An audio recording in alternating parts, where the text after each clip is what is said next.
मकर संक्रांति के नेक चार के आज के वीडियो में हम लेकर आए हैं कि नई बहू पहली संक्रांति से कौन कौन से नियम लेती है।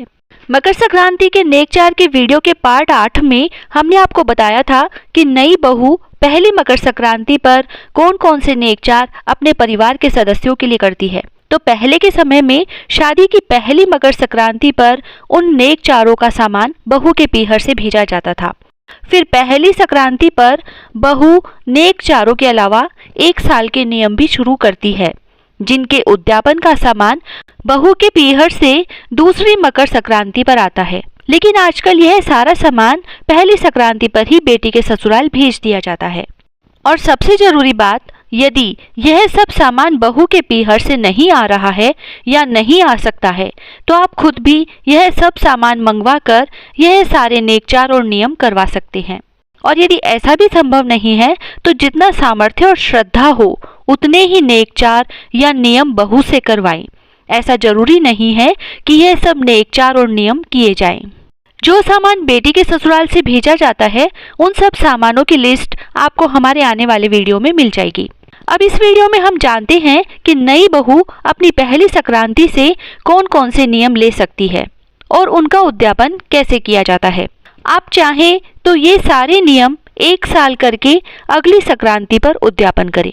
और यदि आपके यहाँ सारा सामान बहू के पीहर से पहली संक्रांति पर ही आ गया है तो उस दिन सारा सामान कलप कर, जिसे मिनसना भी बोला जाता है, फिर 1 साल नियम पूरे करें। या फिर पहली संक्रांति के दिन ही सारे नियम एक एक बार करके उसी दिन इन सामानों से उद्यापन कर दें। अब पहला नियम है 14 औरतों को बिंदी लगाना। इसके लिए 14 सुहागन औरतों को या तो हर महीने या फिर संक्रांति के दिन ही बिंदी लगाकर पैर छूकर सुहाग सामग्री दें। इसके लिए बहू के पीहर से 14 जगह सुहाग सामग्री आती है। दूसरा नियम है सूरज को अर्घ्य देना। इसमें रोजाना स्नान आदि से निवृत्त होकर सूरज जी को अर्घ्य दें। फिर तीसरा नियम है चंद्रमा जी को अर्घ्य देना। इसके लिए रोजाना शाम को खाना खाने से पहले चंद्रमा को अर्घ्य दें। इन दोनों नियमों के लिए चांदी के चांद सूरज पीहर से आते हैं, जिन्हें आप मंदिर में दान कर सकते हैं। चौथा नियम है रोजाना तुलसी जी को सींचना, दीपक जलाना और तुलसी जी की मांग भरना। यह तीनों नियम आप एक साथ भी ले सकते हैं।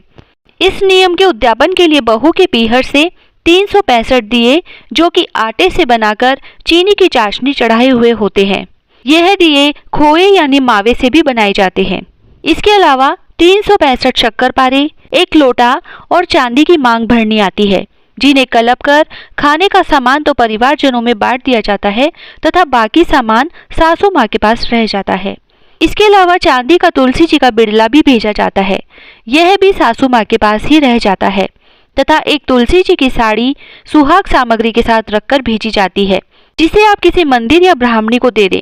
यह सभी सामान बहू के द्वारा कलप दिया जाता है। तो बेटी और जवाई इसमें से कुछ भी नहीं खा सकते हैं, इसलिए बेटी और जवाई के लिए खाने पीने का सामान अलग से पैक करके भेजा जाता है। 5वां नियम है घर के मंदिर में रोजाना शाम को दिया बत्ती करना।